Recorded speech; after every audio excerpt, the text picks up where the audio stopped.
Well, yeah, certainly. I mean, it was our fault. We made a mistake. The spotter said it was clear. It wasn't clear, and, I didn't want to tear my car up, tear his car up either. I respect everybody, and I demand respect. And, I apologized to the guy when he came over the car, explained to him what happened, and then he took it to another level when he started calling me an idiot and whatever else. And I don't appreciate that. I'm not going to take it. I told him how I felt. I called him out. He didn't show. And so, I'm good with it if he's good with it, but I'm not going to be disrespected by no means. Yeah, I guess I had a dinner date at Applebee's last night that I didn't find out about until it was too late. It's a shame. Love their riblets and boneless wings, but... All right, y'all, welcome back to Meet Me at Applebee's, your number one unrefined motorsports podcast. It's Brian here again with Rob and Ashley. Atlanta is over. We're moving on to Coda. There is lots to talk about, so folks, how we doing this week? I'm living and living well. How about you, Truelove? I'm here. I put my voice through the ringer again on Sunday, so... Yeah, I believe it. We didn't even talk about your post-race night, which we'll save that for your experience. I got questions. Riding the Dente, apparently. Riding the Dente. I forgot about that. I didn't. Typically what happens when you ride the Dente. Yep. As mentioned, Atlanta was this past weekend, and controversy with the officiating aside, 3 great races. Yeah, which can't really say that about last week. So no, not at all. No. So really, we got to start off with Saturday because it was a doubleheader Saturday. I missed the first 5 or 10 laps of the truck race, but I watched every second of it afterwards, and what a show! Easily the best race of the weekend, hands down, no arguments.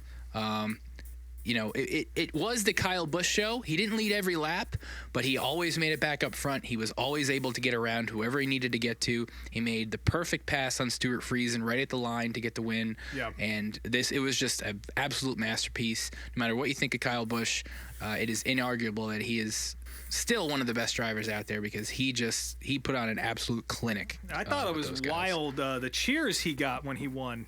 For Kyle Busch to win a truck race and then get just resounding cheers from the crowd. You shouldn't be that surprised, man, because as soon as he got in the RCR car, he started getting cheered. Right off the bat. It's just amazing how quickly people forget how much they hated Kyle Busch. 3 years ago, they made a rule about him, but. Yeah, I enjoyed the shit out of that. That was as close to the 90s style super speedway racing that we were talking about. People getting a little bit more strung out. We kind of saw that in the Cup race too, but to a lesser degree. We saw it in Xfinity too. Xfinity a little bit too, but these the asphalt's a little bit rougher. It's a shorter distance to get around the racetrack. There's just a lot of factors that make Atlanta stand apart from Talladega and Daytona and. I thought the truck race in particular was fucking excellent, which, usually I don't say that. I was very shocked to come away from Atlanta saying, hell yeah, to 3 races. But I stand corrected. It's not often we can say the truck race was the best race of the weekend, but we can all agree that was the case. So. Well, I didn't watch 1 second of that race. Nice. Well, you fucked up.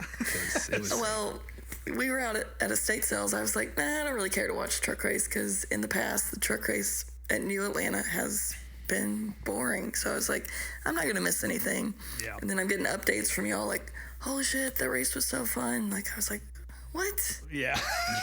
So I saw that Kyle Busch won, so I was like, well, I'm gonna go back and watch the race highlights that NASCAR puts on YouTube, and those highlights are fucking trash. But did they include the one of all the guys sitting on the apron getting completely blasted by fucking kitty litter? They did see that. That was great. Yeah, that was definitely one of the funniest moments of the weekend for sure. Just complete. If y'all haven't seen this, I assume most listeners have, but there was a red flag out for Raja Karuth who dropped a bunch of fluid, I guess, when he wrecked, and so they put the speedy dry down and they park all these guys on the apron. They actually threw a red flag, which I thought was interesting. You don't see that all that often for oil cleanup. But they did it, and they parked him right down there on the apron. Of course, these trucks don't have right side windows in them at Atlanta for whatever reason. And they just completely sprayed the shit out of about the top 20 with with speedy dry and kitty litter and fucking whatever dust they put down there. And boy, it was everywhere. Yeah. It was funny listening to Grant Infinger's radio talking about how it was everywhere. You know, it's in the headers, it's down my throat, it's everywhere. And yeah, Kyle's quote was, "Well, I've never owned a cat, and I guess I know why now." Which, to be fair, yes, the litter is definitely the worst part of owning a cat. 100%. So, yeah, I can agree with him there. I'm usually not taking a leaf blower to the litter box though. So. No, that's also true. Yeah, that sucked, but yeah. Great race. I can't believe I'm saying it, you know, and I walked away from that race thinking, well, at least we got one. Yeah, well, I mean, the new Atlanta has really not put on a bad show for the Cup series at all. You know, again, aside from the officiating and weather issues, but the actual on-track stuff is great. And, you know, following up to the truck race, the Xfinity guys were on after, and again, it was a good race. It wasn't quite as good as the trucks, and it was very much the Austin Hill and RCR show. I mean, Austin led, I don't know, at least 3/4 of that race, I would say. Yeah. You know, there was a little bit of passing, but nobody really seemed to want to work together and get around him. And, you know, at least that's what Denny kind of pointed out, you know, after the fact. But, you know, it wasn't really a surprise to see him win. You know, you can say what you want about him, but I mean, again, inarguably one of the best super speedway driver in Xfinity, and you know, he got a well-deserved win. There's really not much else to say about it. Yeah. Before we move on from the trucks, did you guys see that the shot that Fox got of those parents ripping nips with their child dancing behind them? Oh yeah, Amazing. Yeah. I was like, man, I really hope they are camping at the track. Yeah, that kid's driving home. If Yeah, I do want to say for the Xfinity race, I missed the first half of it on TV, but since I was staying at my boyfriend's house and he doesn't have cable, doesn't have rabbit ears, I had the experience of watching the second half of the race on the CW app via driver cams. oh, And they only gave 4 options. The 3 driver options were Austin Hill, which, why would you watch that? He's leading the whole time. yeah, it's just a bunch of driving. Jeb Burton, which is the one I ended up tuning into because he was kind of in the mix towards the front. He was, yeah. Or Garrett Smithley. I didn't even bother Perfect. with him. real quick. My 3 favorites. We'll piggyback off this. Speaking of Garrett Smithley, he's stepping out of the car this weekend for Coda because he's like, yeah, I know I'm no good at this shit. Let Carson drive it. So He's not good at road courses. yeah. So I thought that was Much very else. funny. Yeah. Yeah, and they also have a battle cam, which is, I guess the camera guy is supposed to go through the field picking random battles to show, but like at the end of the race when the leaders are kind of battling for the lead, he didn't show that. He was showing some bullshit in the back, so. Perfect.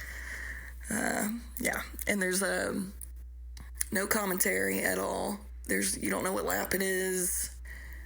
Nothing. So It's very much an at-track simulator. I mean, the track and car sounds were great. They really piped those in there, but ended up turning on the PRN, which helped. But Which, I don't know if they showed. Oh, go ahead.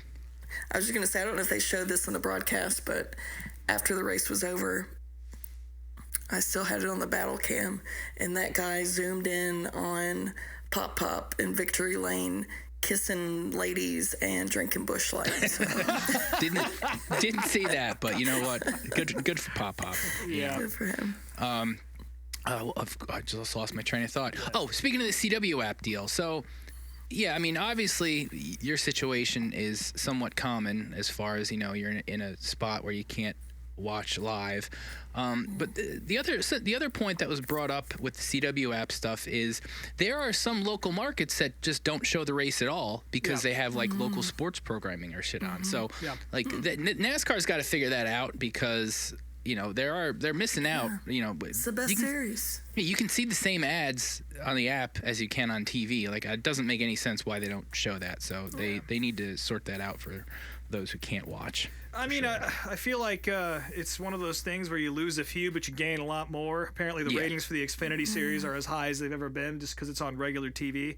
Yep. So, I mean, from a numbers standpoint, it's not a bad choice, but, I'm still having to watch it on, some janky-ass illegal stream just so I can, get pixelated versions of it. It feels like the 90s a little bit because I can't see what's going on, but... Yeah, definitely a bummer for folks that have officially cord cut or whatever, and you finally get one on TV, and now you're just watching Jeb Burton cruise around in 68th place or whatever. So, I did see a little clip on line of, I guess it was the pre-race. It was like Jamie Mack and Parker Kligerman and talking, and there's a crowd behind him, and the crowd starts chanting Parker won over and over. Yeah. And you could just see the look on Parker's face. He was so happy. So. Yeah. Yeah, they're even they're still gonna make a race diecast of that truck, even though he didn't technically win. So I mean, good for him, I guess. Yeah. Still sucks that it was apparently, we didn't even really get into this last week, but apparently it was a NASCAR fault where I guess the NASCAR officials fucked up measuring the truck pre-race. Yep. And then after the race, it was the right height, but because the measurement got screwed up in the beginning, the NASCAR wins. So, yeah, they just released that information today after their appeal got denied, and it's just, and we'll get into the officiating a little bit later because obviously that's cast a shadow over what was a pretty great weekend of action. But it's super frustrating for them to stick by their guns when they're willing to just be spinning a wheel at any other time. So yeah, we're gonna stick it to them in tech, even though we fucked up. Yeah, sure, that sounds good to me. Whatever. Yeah. But so yeah, that brings us to Sunday then. So Truelove, tell us about your day. All right. Well, Sunday. So my core crew going down was me and my boyfriend Andy and my brother Cody and our younger cousin Destiny, who's been to some races with us before too. So started off at Waffle House. Nice. And then we got to the racetrack around noon. We went to the merch haulers first. There was a bunch of stuff that I was kind of looking for, but didn't have much luck with. But Richard Petty was signing at one of the haulers, and I did not see his face once because his signature takes so long that he was just staring down at his signature the whole time he was doing that autograph signing. So, yeah. I was hunting for some merch for that paint scheme that Bubba ran this weekend, but they didn't have any. Yeah, the pink and the teal or whatever. Yeah. Then we ran into my buddy Eric from Canada, who we were going to hang out with. And we didn't really venture into the fan zone beyond the sea lions. So we wanted to see the sea lions. Excuse me? So the main attraction for the fan zone this year was these two sea lions from, I think they're from Texas. Okay. But they just had a giant pool of water out there that they were just these, I don't know their names, but splashing about. They don't either. So.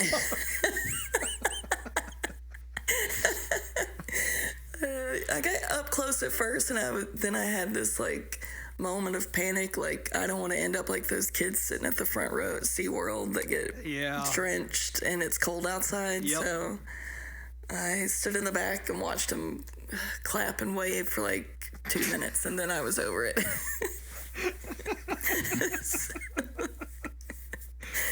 I mean, the big attraction in the fan zone at Loudon last year was amazing jumping dogs, which was really cool. So I guess that's not too much of a stretch to have a couple of sea lions. It's not like I see sea lions in my daily life. No. So.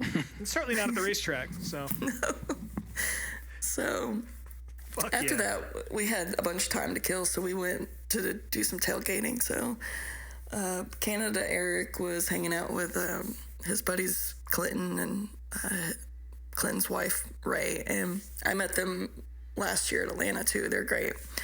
Clinton really loves tequila. Nice. And he gets absolutely shithoused on it before the race. Perfect. And cooks up burgers and hot dogs and will make friends with all the neighbors around him. And Yeah, so. Sounds like my kind of guy. And while we were standing there, I noticed one row over, my buddy Ross that I've gone to races with, who's good friends with Andy Newsom, and he owns that Mother's Best Fried Chicken in Atlanta. I noticed his tent, so they were set up right there. So went over there, and a friend of the program, Josh Davis, was with them for the weekend. So Nice. Ross and his girlfriend Penelope. Then we met up with some of Andy's friends that he's known forever, old drifting buddies. So there was a bunch of people that we knew there. Just lots of tailgating. Nice. It was the race was starting at 3, so decided to head in, and it was starting to get a little chilly, so I finally bit the bullet and bought the Dale Earnhardt Budweiser sweatshirt that I've been wanting for a while. Nice. Which paid off come nighttime. So Yeah, how cold did it get? it wasn't like Bowman Gray cold at all, but it was just cold enough to be a little uncomfortable. Like, it wasn't windy, but Yeah, cold enough for a purchase. Yeah, cold enough for a sweatshirt purchase, which, yeah, not too bad. We bought shitty seats, but we just went and found some good empty seats. Yeah. Billy Gibbons from ZZ Top gave the command, and Big Boy from Outkast was the pace car driver. And I don't know if y'all saw those pictures or if they showed them on the broadcast, but those two looked so badass. Billy had on his, like, a nudie suit looking deal, and Big Boy had on this gigantic fur coat, and I was like, wow, look at those cool dudes. Yeah, on the broadcast, they were asking Clint Boyer if that jacket was actually his, to which he said no. I'm not sure if that's an inside joke or not, but or if he actually has a big fur coat. But yeah, those two dudes were definitely the best looking guys in the entire property. No Yeah, question about for it. sure. Did you see the ZZ Top cover band before? I did not. I think, so while we were sitting there in these random seats that we stole, Kyle Armstrong, friend of the program, comes walking up that exact section that we were in. So him and Ken Bob ended up sitting with us. But Nice. I think Kyle said that cover band played Saturday night. So Oh, that would make sense. yeah, Yeah, they didn't have a music act for Sunday. It was like a dance battle that that's I right. definitely didn't watch. So How could you when there's sea lions on the property? yeah, so Speaking of Ken Bob, he was texting our little group thread we have, and he's like, hey, if you're watching the pre-race, you might want to tune in a couple minutes. And so I went down and got my TV ready and sat there, and sure enough, there he was standing right behind Kevin Harvick and Ryan Blaney and all the guys, just dead staring into the camera. And then I, like an idiot, I just waved at him as if he'd be able to fucking see me. Yeah, I nabbed a nice little screenshot, but yeah, Ken Bob made the broadcast. Everyone loved it, especially good for me. him. So, yeah. Did he flash the camera? No, he did Should've. not. He didn't give us a yee either, which I was really hoping for, but, you know, you can't win them all. It was cold, I guess. Yeah. And I mean, as far as the race, we'll get into it, but like, it was great. I just drank a bunch of beers and drooled over Bubba's paint scheme, which is even better in person. And after Chase wrecked out, I just put all my energy into flipping off Larson and yelling at him. So it's fun. It's a fun time. And then after the race, we decided to not just sit in traffic. So we went back to our tailgating buds and just hung out with them till late, drinking more beers and eating 2-day-old chicken that Ross found in the back of his truck. That when you're drunk, it was delicious. So I bet. Yeah, cold fried chicken. Well, I guess it's probably not cold, but yeah. it can be good. I think there were some Andy Newsom phone calls too being passed around, but I don't really remember those. Yeah, you'll have that. Yeah, you definitely don't remember texting us either, because after the race we get a text from you, just goes, drunk, going to ride the Dente, and I just burst out laughing. Yeah. I was like, this bitch is going to Chili's or whatever the fuck it is. So you didn't go to Chili's. It was a local Dente. We did go to Chili's. Yes. Hell My yeah. cousin ended up getting a margarita, but at that point I was like, I'm already drunk. If I get a margarita, I'm just gonna black out, and this is the end of the day. I don't need to black out at the end of the day. So That's what I did in Tulsa, and I did the opposite. So I think you made the right choice. So. yeah, I got some Cajun pasta with all the shrimps, and I've never been happier. So Fuck yeah. Jesus. it's delicious. That sounds great. It was. I'll be returning. To Chili's. Yes. All right, well, I guess now we can actually talk about the race itself. And, again, like the others, the race was good. Much better than Daytona. Atlanta's been putting on some really good shows. I would say, we'll get to the officiating at the end, but definitely some controversy with Carson Hocevar, which I know he pissed off a few drivers during the race. I did not... Other than when he spun out Blaney, I can't say I necessarily saw anything too egregious from him. Yeah. Well, the way they film it, you're not really on TV. You're not really watching Carson Hocevar. You know what I mean? So it's tough to know. I was very curious how much of him they showed on the broadcast, because all race long on Sunday, I was like, holy shit, what are you doing? He was making these like crazy dicey moves all day, and I was like, this kid's gonna cause an accident. But he was up front most of the day, and he didn't wreck himself, and he didn't really wreck anyone else until the end. But all race long, I was like, god damn, that car is gonna be an issue.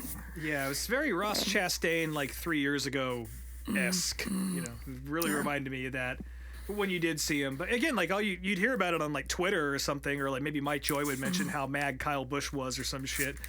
But you didn't see it. Yeah. So you're just left to your imagination to figure out what he did. So it's funny to get confirmation that he actually was driving like a prick all day. He was. And I struggled to find a replay of that last lap wreck too. Like, yeah, because they didn't show it. I was like, I don't even know if one exists. So yeah, it didn't show it. Let's see what else happened. Larson took out Cindric for the lead, which that was frustrating. Well, Cindric could have lifted too, but that's not his job. No, Larson and his signature move. Yeah, this one was not like Chase or any of those. Like, he gave him plenty of time to lift, and I don't know if it was brain fade or if he was actually trying to squeeze him. There was a compilation of Kyle doing the exact same thing to numerous drivers that was posted after the race. So this was not a brain fart by Kyle Larson. Well, it wasn't by Kyle Busch either. But definitely was not by Kyle Busch. So. He was around in the back. I was rooting for Kyle Busch all day, actually. So. Yeah, I don't have a problem with that move necessarily, but it's just like, I don't care who does it, but it's just one of those things where, I don't think Cindric races people that way. He's a pretty crystal clear, clean driver, and the more you do shit like that, the more it's just gonna stack up for you later on in the year when Austin Cindric finally gets mad and you're at a road course and he sends you. I just don't know how smart it is to continue to do that. Granted, it was the end of the race, whatever. I could see a number of guys doing something like that, but yeah, how smart is it when you have a little bit of time left and. But yeah. There was, some, obviously Larson fans posting about how Austin kind of passed him not incredibly cleanly a few laps before, but I saw the replay and two completely different moves. So. Yeah. And you got to figure that the 5 is also used to getting the shit wrecked out of him at these races. So they're finally at the front. Again, I'm not really going to defend it. It kind of is what it is. But I would imagine that. I know why people are mad. I get it. I was just letting my distaste be known from Section 230. Hell yeah. And then I guess there's the big. Also, oh, go ahead. I was just gonna say there was also the incident where Stenhouse got the blame, but I think Briscoe was the one that ultimately started it. Yeah, Briscoe got kind of down on the apron, I think, a little bit, or he just kind of lost traction and faded up the hill and doored Ricky into Chase. And I think there was even something up front of them that happened because the broadcast was talking about. I can't remember who it was, but there was another car that had checked up or something, and that could have caught. It was a racing deal. Yeah. And then Yeah. Brad and LaJoy ended up getting caught up in it too. So that was a consolation prize that LaJoy was Yeah. also a victim. But, it's one of those deals where, like, it wasn't Ricky's fault. But at this point, do we really give a shit? Just, Yeah, I saw a thing just let him have it. online yesterday that he's selling quote unquote patriotic 47 hats that all the Trump fans are buying. So I was like, okay, God, you're just such a turd. You don't got much sponsorship on that car, so I guess every little bit helps. Yeah, Martin's potato bread all weekend. God, that thing was hideous. Yeah, it's not a good-looking car. Good bread, though. So yeah, I guess this leaves us to the end, which I don't know what to say here because it was going to be a good finish. Obviously, we're going towards another potential 3-wide, photo finish. Well, I think we should back up here because we kind of skipped over this when we were talking about the Xfinity race. There was a huge wreck on the backstretch at the end of that race.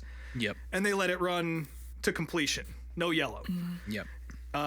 Not long after, and the fans rejoiced, whatever, because they got to see a decent finish, and the race ran to completion. Was it safe? No, probably not. But, we got a good finish out of it. And it was sort of a reversal of, what happened in the duels and, at Daytona, which got everyone pissed off at NASCAR. So fast forward to Sunday, and I honestly, like, if you were paying attention, you probably could have expected the yellow to come out when it did. Because Elton Sawyer had come out in the media and said, we made a mistake. We should have thrown the yellow last night. And it's something that the drivers all apparently asked for also. Yeah. Was this. But anyway, it doesn't change what unfolded. So, Brian, continue.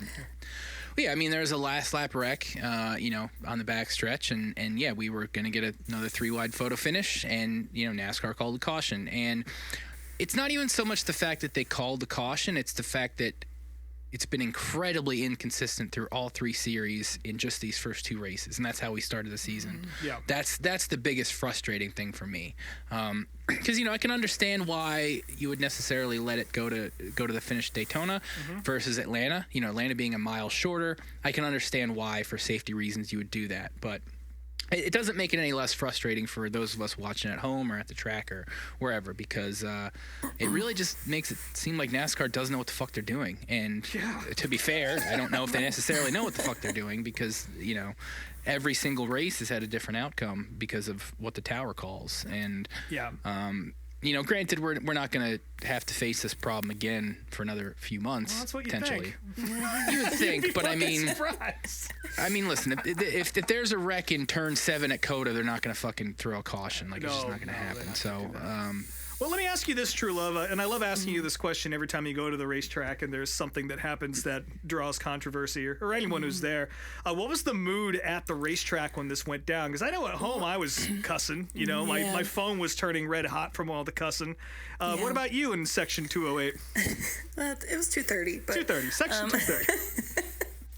So I don't know if it was all the Coors Light tall boys that I had that day, but I was so laser focused on those first 3 cars and hoping to God that Larson didn't win this, that I just had like tunnel vision on those 3. So I never even knew that there was a wreck on the backstretch. I never saw the caution lights come on. I was just zeroed in on that battle for the win. So when they crossed the line, I was waiting for, NASCAR to make the call of like who won, and my brother looks at me, he's like, the caution came on. I was like, what the fuck? Yeah. So then we're waiting for the last scoring loop, but you could kind of tell that everyone around us was like, what the fuck? Like it kind of felt like, okay, we're getting this great finish, and then it kind of just takes the air out of it, like, yeah, absolutely. Yeah. So And yeah, we didn't even mention it was Christopher Bell who got the win. Who we're all Bell fans, and we're not even talking about that. We're talking about other shit. Yeah, boy, that move that Carson made though, he just shoved his way in between Larson and Bell. He gave Bell a push and then kind of just nudged his way into the center of him. I don't necessarily think Bell would have gotten the win. I think it would have come down to the 77 and the 5. Yeah. Just based on where they were on the track. But I guess we'll never know. And Christopher Bell gets a win. So. never know. Yeah. And it's such a shame, and I've said this to a bunch of people since then, but, it was a great race. You know, it was finally a Cup product on a super speedway track that really you couldn't poke any holes in the quality of the racing. You know, no one's complaining about people going, you know, half throttle or whatever. You know, it's not riding around. There's battling happening the entire time. Guys can get runs. You know, it looks like a Hanford device race in the kart era almost, the way these guys were, you know, trading the lead and all that shit, which is great. And then for all that to be overshadowed by another call from the tower, justified or not, is just so disappointing. Yeah. Regardless, I will be at every Atlanta Cup race for the rest of my life because I just love New Atlanta so much, and I feel like it just gets better every year the more that track wears out. So yeah, and it's wearing out quick, which is awesome. And if this is the kind of thing we get, then I'm here. I'm all for it. You know. Yeah, for sure. I've talked about my distaste for super speedway racing for a couple years now on this show, and I really don't have many, if any, of the complaints I usually have in regard to the race we just saw. You know, there's been, in my opinion, there's been some races in Atlanta that were whatever, but this was certainly not one of them. And also, before we move on from this, shout out to Ryan Blaney for coming pretty much all the way from the fucking back on fresh tires. Yeah. I feel like he owes Carson Hocevar, who I think we're going to talk a little bit more about in a second here, because of the line he drew of people wishing to file complaints at the end of the race. I almost feel like Blaney should send Hocevar an edible arrangement for the opportunity to get those fresh tires, because he was easily the fastest car on the racetrack for a little while. yeah, it was fun.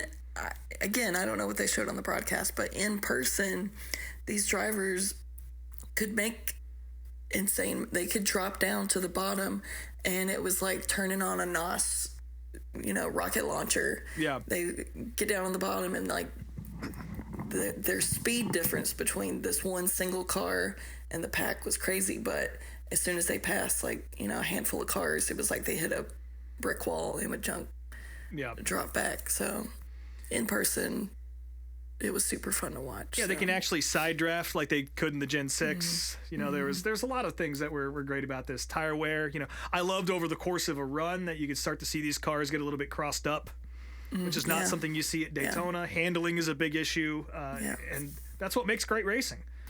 And I think it's only going to get better as this asphalt ages. Yeah.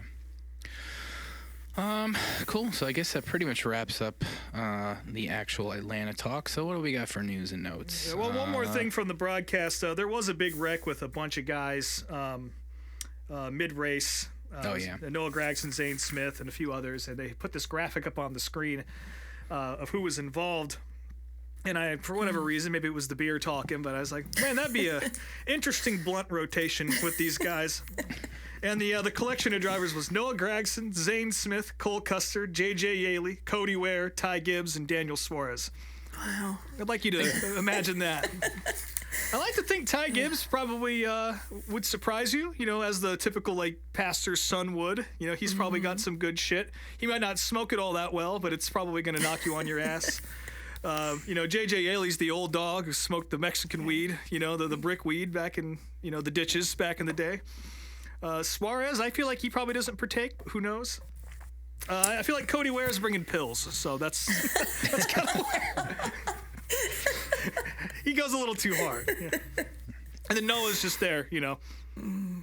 But that's how I read the situation anyway. So yeah, pick your favorite out of the blunt rotation there, and let us know, fans, which one you would most want to smoke with, and who you'd want to kick out of the circle, so you could have a seat at the table, I guess. I'm not even going to say this first note, Rob. You can have this first one because I don't agree with it at all. Oh, yeah. So, of course, there was a line of drivers waiting to meet Carson Hocevar after the race. Ross Chastain being one of them, which is fucking hilarious when you've pissed off Ross Chastain enough to have him go up and have a come to Jesus moment with you. That's I have a question. They have a relationship though. That's okay. Is that why he was talking to him, or was there an incident? Because I couldn't find a replay of Hocevar doing anything to Ross. Yeah, I don't know if there was necessarily anything that happened on track between those two specifically. Again, not that I necessarily saw, but yeah, they were Nice partners, teammates, whatever you want to call it. And that's Carson looked up to Ross as kind of a mentor, so that's a big reason why. Yeah, Blaney was up in there too, rightfully. Yeah. So yes. But yeah.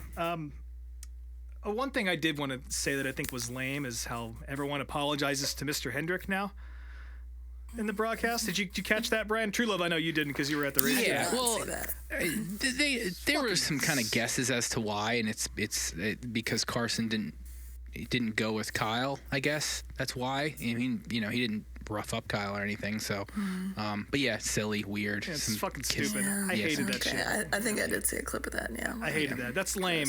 Just bring that up just to say it's fucking lame. That's all. Yeah. But anyway, a lot of hot takes and a lot of people chiming in on the internet after a lot of what Carson did, particularly the Blaney Hocevar incident, where honestly Hocevar gifted him a little bit. Sometimes it takes a little while for a miracle to show up. But anyway, Corey LaJoie being one of these people who, of course, he was out pretty early. Like, when was the chase wreck? It was like 60, 70 laps in, something like that. I think it was It was lap first. 150, Ooh, even worse. That late. stage 2. Well, anyway, Corey LaJoie was in that, so he got to check out of the track a little early, I think, and he had plenty of time to film a little video, and he decided to go to Chipotle and try Ryan Blaney's signature bowl, which is, of course, you can go to any Chipotle and order that. I'm sure anyone in the Worcester area would look at you like you had a dick run out of your forehead if you ordered the Ryan Blaney bowl, but I think it's available on the app. And he sat down, and a lot of people don't think this is funny. I actually thought it was a rare moment of kind of nice slow burn humor. He's sitting there tasting. He's like, yeah, I got the Ryan Blaney bowl here. It's a little salty. I'll give it a 7.7, which for those of you who are following along at home and can do math, 77 is Carson Hocevar's number. So nobody else seemed to like that but me. But Corey LaJoie made it funny, and I wanted to say I appreciate it, and I see what you're doing there. But, yeah, go back to where you came from, I guess. Go back to Randy's balls. That's enough. But I will not be trying the Ryan Blaney bowl because I looked it up and it's like $20. It's like, what the fuck? What? Jesus Christ. Got like 2 meats on it and like a metric we don't fuck have ton of guacamole. I don't have that kind of money. Ryan Blaney money. Hell no. But speaking of things that go well at Chipotle, I assume, or going to the racetrack with Truelove and Andy Newsom if he's there, Four Loko is making a return to the Xfinity Series with Ryan Ellis, which is great news. They had a really funny little ad they ran on Twitter and all over social media with Moonhead dressed in all camo. And that'll be at Bristol coming up in April, which is really exciting. Hopefully, I'm going to try and get to that. The odds are very low, but, a nice Four Loko weekend with everybody sounds fun, and to have representation on track, it just seems only appropriate. So, you're going to Bristol, aren't you, Trula? Probably the fall race. Probably not spring. Well, hopefully the Four Loko truck is back for you, or Xfinity car, rather. Mm-hmm. But, yeah, it's always funny to see them out there on the racetrack because, you forget Four Loko is a brand unless you hang out with a certain subset of people. I think the last one I tried was the gold one a few years ago, and it was like 14% and just kind of tasted like this gross Red Bull, and I'm just like, nope, this is not for me anymore. I drank 4 Max for a little bit, which I think was the precursor to Four Loko. I'm not familiar with that. Yeah, I it don't was remember that. mid-2000s. It was back in the Sparks days, to date myself. Which I miss Sparks. I wish they would come back. That was the best shit ever. But yeah, wasn't good then either. I don't think it's good now. I think it's lost its hallucinogenic qualities. It absolutely has now. It's just yeah. But to each his own. So I like Johnny Bootlegger. So I can't talk. Yeah. Yes, you do. Yes, I do. Speaking of licking things you shouldn't, we have results in from our poll from last week. Of course, that horrible photo of that man sucking that woman's foot in section 230 at Daytona. I'm going to assume it's the same one. And we have a pretty clear winner, I would say, wouldn't you? I'd say so. I think they're correct. Yeah. The clear winner was the exposed foot. Mm-hmm. Wait, that's the one you would want to lick, or the one you wouldn't want to lick? That's the worst. Okay, yeah, that's worst. absolutely, for sure, 100%. Yeah, and I agree. I voted that way as well. I know Truelove, you did too. Brian, I don't know if you voted or not, but I feel like you would have done. Yeah, no, I did vote that way, 100%. Yeah, I think it was a 70-30 split between Instagram and the Spotify poll. So. That sucked, and we don't have to talk about it anymore. So, but thanks for interacting with us. Yes. Moving on to some sponsorship-related fun stuff. So Brad Keselowski and Consumer Cellular, they've done some really fun ads and stuff since they've partnered up last year. And the newest output from them is a Brad signature flip phone that they put out. And I don't know. I'm trying to look up right now if you can actually buy it, but oh, you can actually. You can. You can buy it. It's limited edition, but yeah, I mean it's painted up like Brad's car, I gotta see and this. you know, it does have you know, a screen on the outside, so I guess it probably has some smartphone capabilities. Does it have Snake on it? I would hope it has Snake on it. Who the hell knows? But I thought about this, like, could I go back to a flip phone? I don't know. I mean, I used to be really good at the keyboard texting and whatnot, but I don't think I'd want to go back. Although it's a fun novelty, I suppose. yeah. I did see some. They did. I guess they were shooting an ad or something, and in the ad, Brad is sleeveless.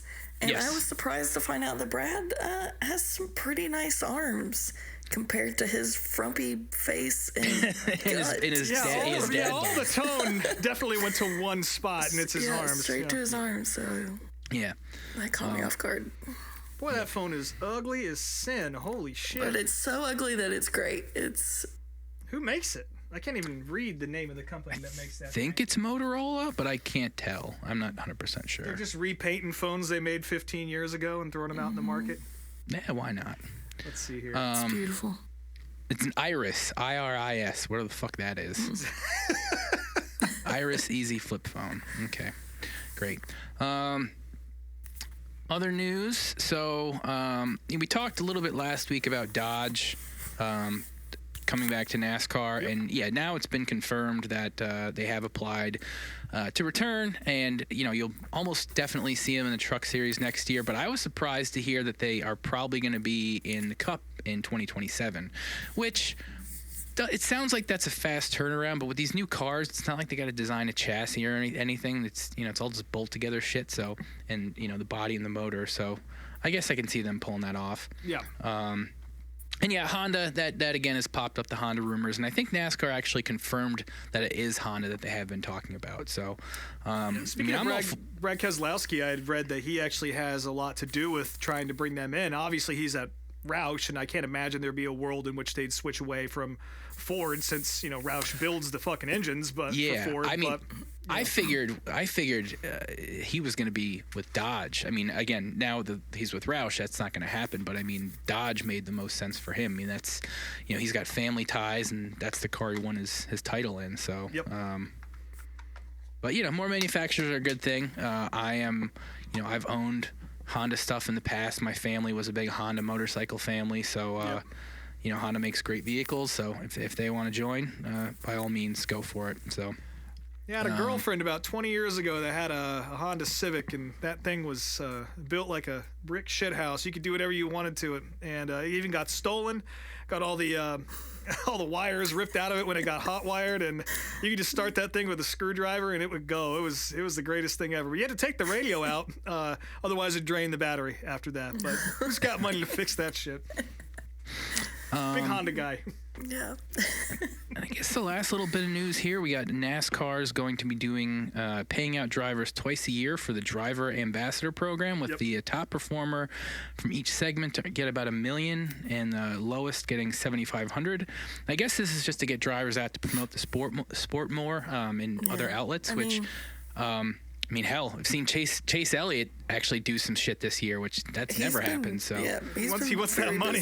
yeah. Yeah, I mean, I feel like he's always getting a bad rep. Like, how can you be the most popular driver and you don't promote the sport? But like, their schedules are so full as it is. Like, nah, show me the money, and I'll do whatever you want. So I've seen him and Bubba went to promote the NASCAR Chicago and did like the Barstool deal up there, and then right now Blaney and Chase and Suarez and Christopher Bell, which seems like Bell seems like the odd man out of that group, but they're in Mexico right now. Can he have tacos. spicy food?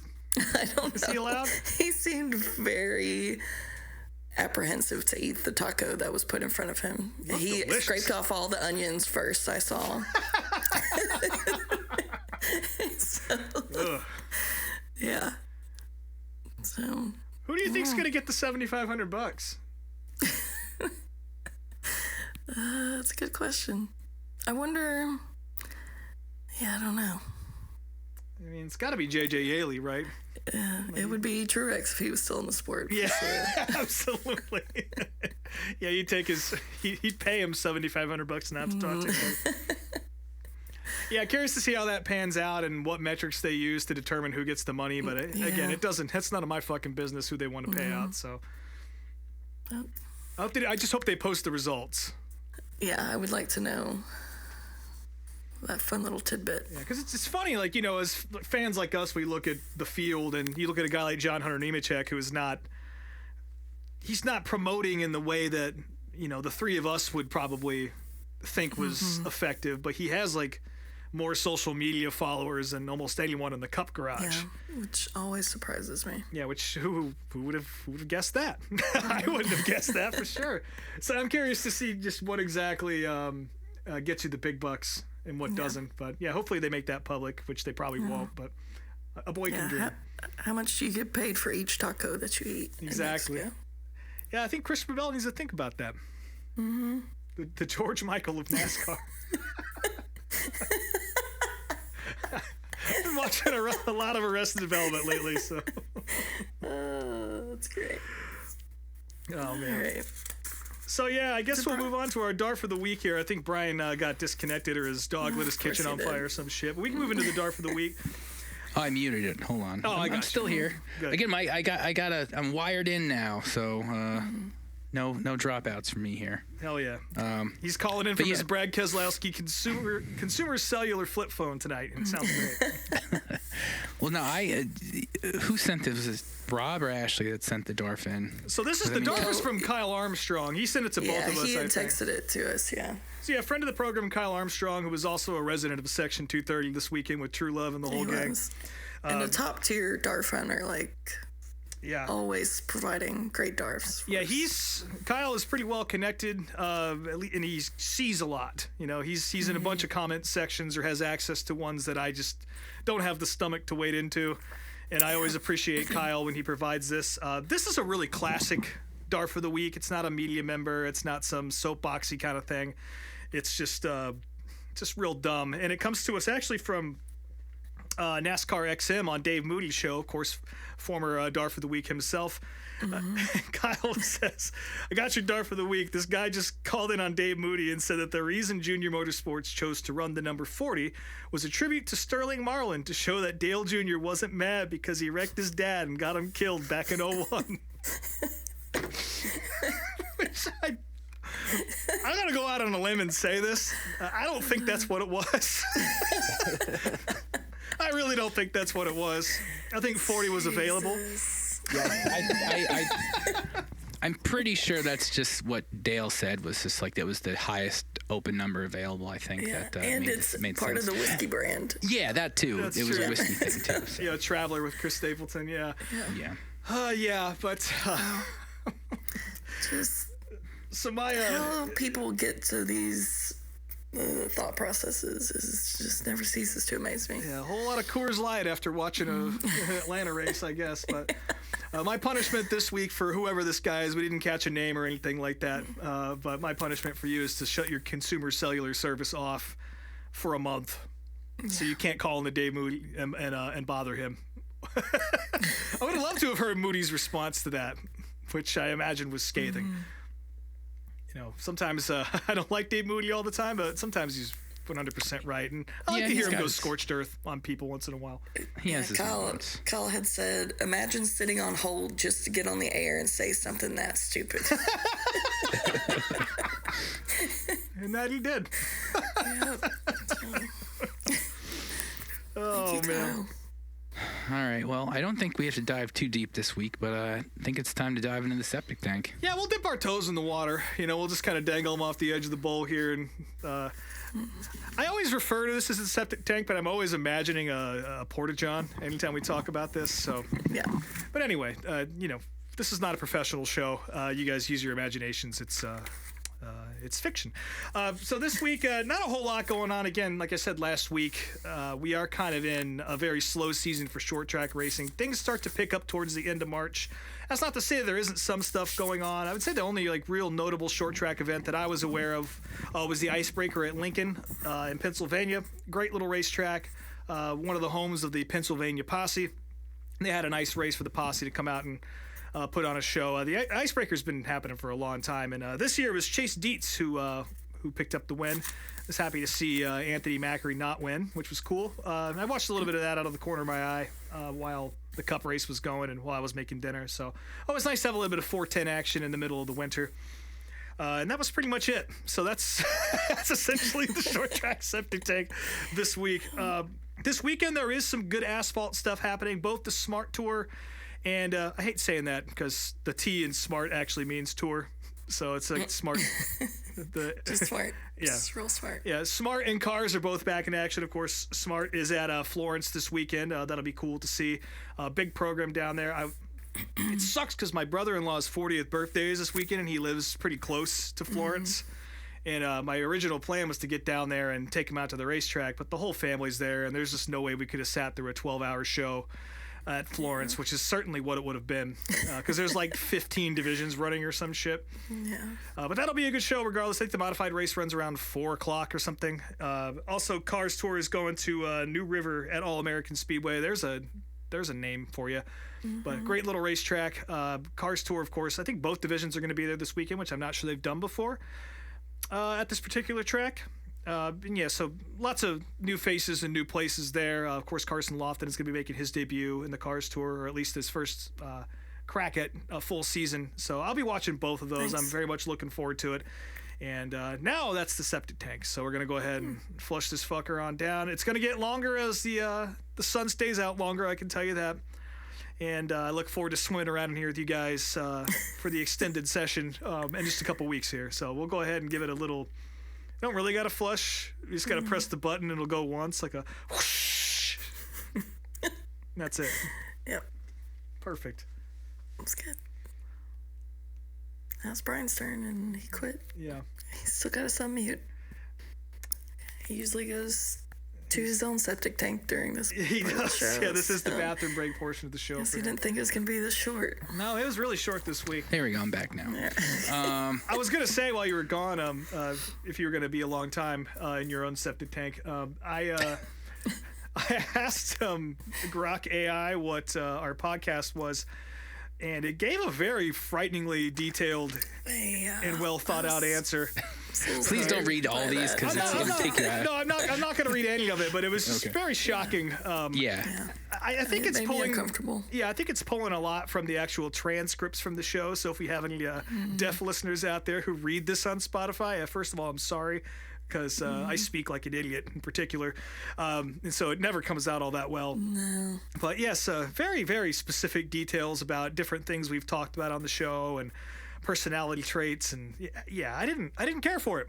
So I don't like it. Please don't ever do that again. I'm not gonna do that again. One thing I will say that I thought was really funny is that it mentioned how me in particular, when I asked who I was, how I enjoyed playing with AI and seeing what I could get it to do, which is true. And I'm not going to do that anymore because I really don't. I don't want to be friends with the computer anymore. So. Yeah. Let's go to all class, right. Brian. What do you say? Yep. So yeah, it's the next installment of the history of monster truck racing. And before we get into it, so I chose this video for a very, very specific reason. And I don't want you guys to say what that reason is, but do you guys have guesses as to why I picked this one? 1,000 trillion%, yes. Yeah, there's no Okay. question. Yeah. Okay, all right, good. So we'll get to it once we get to it. But At first, I was kind of teetering between two options, but by the end, I was like, okay, I know. There's no question. Yeah. Yeah. So this was an American sports cavalcade broadcast of monster trucks and tractor pulling in the Houston Astrodome in 1989. We decided to just go with the monster truck portion only, so it's a little bit shorter. But yeah, this is a pretty standard Diamond P American Sports Cavalcade show. The cavalcade was on It's TNN. Yeah, it was TNN show, and it was a show that had been on since '84, and just the opening intro and the music and everything seemed very old. Especially if you compare it to the ESPN broadcast of TNT around the same time. Like they seemed a little more modern with their production. Yeah. I loved this show. Loved it. Like absolutely loved it. I mean, this is a great video for sure, but I just mean the show in general, American Sports Cavalcade with Paul Page and everybody. It was just, I loved it. Yep.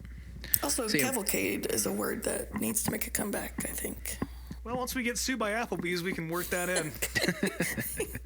There we go. American Motorsports Cavalcade. But yeah, like Rob mentioned, we get Paul Page and Steve Evans here, which Steve did a lot of monster truck stuff back in the day, so not a surprise to see him here. The intro to the show, again, we cut out the pulling stuff, but it kind of described how pulling in monster trucks, I guess, to an extent, but it's all about the horsepower compared to the actual finesse of driving that is how you win in so many other forms of motorsports. Yep. There's only 6 trucks on this show, which was a little bit surprising. So they do, the fastest run makes it to the semifinals. But you got a pretty stacked field. We see Awesome Kong versus Mad Dog as the first race, and both of these trucks had pretty unique stylings as far as their bodies were concerned. Mad Dog was basically just a chopped up Blazer with a wing on it, like a sprint car, which is very strange. And Awesome Kong was an S10 that they pretty much cut the body in half, so you could just put one person in it. And Steve kind of goes over a little bit of why Mad Dog is a unique truck, and also talks about some of the new safety standards like roll cages and fire suits and radio shutoff switches that are now standard in TNT. It's a long U-shaped course designed for speed and for the guys to jump some cars. First race is a pretty easy win by Awesome Kong, which isn't really a surprise. Mad Dog was never really much of a contender pretty much anywhere. I mean, in all the dozens of TNT races I watched over the years, I've probably only seen him win a couple times, if that. Normally behind the wheel of the Kong trucks is Steve Dane. The truck was owned by his brother Jeff, and Steve was the one who drives it. But this time around, we get one of their employees, a guy named Mark Brandt, who this might be the only time I've ever seen him drive this truck. I mean, this particular weekend. There's a day 2 video out there also, which he doesn't fare quite as well.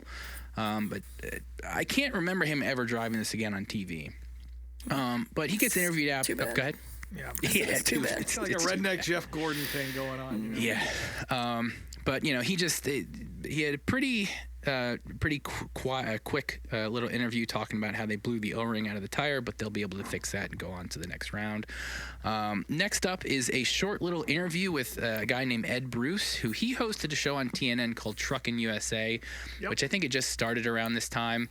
Ed looks like he's in his 50s. I mean, TV up until about 15, 20 years ago, it didn't really matter if you were a young, attractive person. It was all about kind of your expertise, and that very much on display with Ed here, because he just looks like a 54-year-old Napa employee, I would say. He's probably in his 20s, but And I have watched Truckin' USA, and they do go to some trucking events and things like that, which is interesting. But half the show also is them just showing you how to put on like fender flares and bed covers and stuff. So it's I will eventually upload some episodes because I have those on VHS, but it's not the most exciting show out there. But they do call him a hillbilly Charles Kuralt, which is a funny reference. Yeah, it is a very fair assessment. Next up is the arguably 2 of the strongest trucks on the show, Bigfoot versus Carolina Crusher. You would think this would have been the best race of the whole program, just because Crusher, even then, I mean, Crusher was a top 3 truck most races at this point. But he had issues with his steering or driveline or something, and just couldn't finish the race. And Steve kind of throws some shade on him there, saying that Bigfoot's one of its biggest selling points is how reliable and strong of a truck it is, where other trucks might not be at that level. But to use Carolina Crusher as your example there is just kind of bullshit, because Gary Porter was one of the hardest working independent teams or drivers on the circuit, and there were very few races he missed, very few times he had mechanical problems with his truck. So really just a bad deal for him there. Yeah. And we do see young Andy Brass, who at this point still had his big curly mop of hair on his head. Ooh, yeah, that hair was something else. Well, he eventually... Frizzy, curly, it kind of looked like maybe some frosted tips were in there somewhere. I think, no, he was not having frosted tips in Well, it 1988. looks a little frosty. Well, I That's think just the that was lights just of the stadium glistening off the grease. You know? Listening off the frizz, yeah. within the next year or two, he ends up cutting the mop down to a very slick mullet, which we'll probably see at some point later on down the road. Look forward to it. Next up is a little video about something called the Cyclops, which it's not the old Cyclops monster truck. It's a monster three-wheeler, which, like, it's so insane to drive. Not only does it have a Keith Black Hemi motor itself, there's an extra Honda motor just to power the hydraulics to steer the front wheel. And because of how this thing is set up, you can't actually see in front of you. So they have this very... crude video monitor setup where there's like a camera under the headlight of the ATV, and then like this weird little video monitor above the actual steering wheel. They show this thing making a run, a pulling pass, and almost immediately goes off course. So, not really. It's cool looking though. Yeah, not really much of a performer, but definitely. I think that thing actually still exists somewhere. I don't know for sure, but I feel like I've seen recent photos of it. What if they upgraded the screen from the fucking Yeah. black and white TV they had on there? Yeah. Next up, we get Nightlife versus Clydesdale. Nightlife, driven by Steve Wyzorek. Steve is a big fan of Ashley, and He is. Clydesdale. I was very excited to see young version of him. Yeah, versus Clydesdale, driven by Bennett Clark, which he is not the only, or Bennett's another member of the monster truck community that is in jail for beating up his mom while on meth. So yeah, that's why Wait, he was on meth or his mom was on meth? he was on meth. Okay. Both. This was only within the last like 10 years. And he was driving monster trucks up until this shit happened. So I think he's still in prison somewhere. He's in the road to recovery program now. Yep. And yeah, this was an easy one by Nightlife, which again wasn't really a surprise. Clydesdale had its moments, but Nightlife was another truck that was very consistent and very fast a lot of places. And here we go. This is it. This is my favorite moment of the entire show and why I picked it. We get the semifinals. Awesome Kong is back out with Nightlife. And we show the crowd, and there is a massive Mark Brandt sign made that had to have been by his family. The Kong trucks were based out of Killeen, Texas, which I don't know exactly how far that is from Houston, but it has to be somewhat close because I'm sure there are lots of friends and family there to support him. Nightlife jumps out to an early lead. They both kind of have a sketchy turn going to the second set of cars, but Awesome Kong powers out for the win. And here we get my favorite post-race interview of all time, where he goes over and starts talking. Steve goes over to start talking to Mark, and they're talking about the win, and Mark drops this line that is one of those things that when you hear, you're just like, what the fuck did he just say? I think that Awesome Kong is the only thing that's going for Mark Brandt. Like, I don't know if he meant to be that dark, and maybe he just has a lot of shit going on in his life, or he meant to say something else and it just came out that way. But Steve is like, no, you're skilled. Like, I don't know what the hell he says to kind of like calm him down, but. And after he says that, he just gives this weird smile. It's just amazing. Like, it's so fucking funny. Speaks multitudes. Yes. Immediately wanted a deep dive into his personal life, but that mixed with that glorious feather mullet and that giant neck pillow he's wearing and that fire suit he's wearing looked like a girdle was wrapped around it. It was just kidney belt. Kidney belt. It was a girdle in my eyes. So quite the visual. Mm-hmm. Yeah, that was the reason why I wanted to pick this, because like I feel like not enough people know about that clip, because it is an absolute amazing, one of my favorite monster truck clips of all time. The one note I have about that is it's kind of, going off the darkness of the comment. He's got the smile on at the end of the interview, and as soon as the mic pulls away and he turns his head, the smile just shuts off, and it's back into full-on darkness, like whatever that man was wading through at that point. Next up, we get a little video where Steve, because rear wheel steering is so important on courses like this, he kind of explains how rear wheel steering, I can't even fucking say that, works in some of these trucks, which if you look at Bigfoot, they use that example. There's like a little toggle switch on the door frame that I don't even know how like I don't know if it you just hit it and the wheels steer, or like you can kind of fine tune how much you turn the knob, but obviously they don't use that anymore. Technology has changed quite a bit. Well, that toggle switch was directly next to an identical toggle switch that if you hit it, it opens the hood. Yep. So it's like, well, Perfect. couldn't paint it a different color or something. So next up, we get the other semifinal race of Bigfoot versus Clydesdale, which this was a very easy win. Clydesdale made it in because he was the fastest loser, and he proved that by completely missing the second set of cars. Boy, like did just he. Yeah. totally fucking missed it. After the race, Andy is not sure that Awesome Kong's very fast, got a big motor in it, and he's not sure if Bigfoot can necessarily overpower him, but we're going to see what happens in the finals. Finals, Bigfoot versus Awesome Kong. Bigfoot gets out to an early lead, but they both make the turn, and Awesome Kong is able to kind of, spool up the motor and basically passes him on the cars, like bounces. I think the start-finish line, or the finish line was like directly at the end of the last set of cars, and he was able to pass him leading up and bounce over the cars and get the win. And then afterwards, not quite as amazing, but also amazing as his last interview, he jumps out of the truck and immediately does this little jig where he kind of like, it's almost like a Chuck Berry duck walk a little bit, and like spins around, and he's just like so fucking happy. And see, that was my favorite part. That's why I thought you picked it. Was that was my favorite part. It was a close with that comment from earlier, but it was just like a Angus Young straight into Michael Jackson's spin move. Like there was no hesitation for him to break out these moves either. It's just incredible. Yeah, he knew what he was doing, and it was a nice contrast, I think, between the two moments, really, to see him get that win. Almost makes it a little darker, like the highs and lows here. Yeah, it's a lot of boomeranging going on here. He does another post-race interview where he states that Awesome Kong is the monster truck, and the one line I really liked was, "I was along the ride, and gosh, I forgot my blindfold." Like, okay. And then once he stops getting interviewed, again, back to the darkness, I see him cough into his hand and then immediately shake somebody's hand.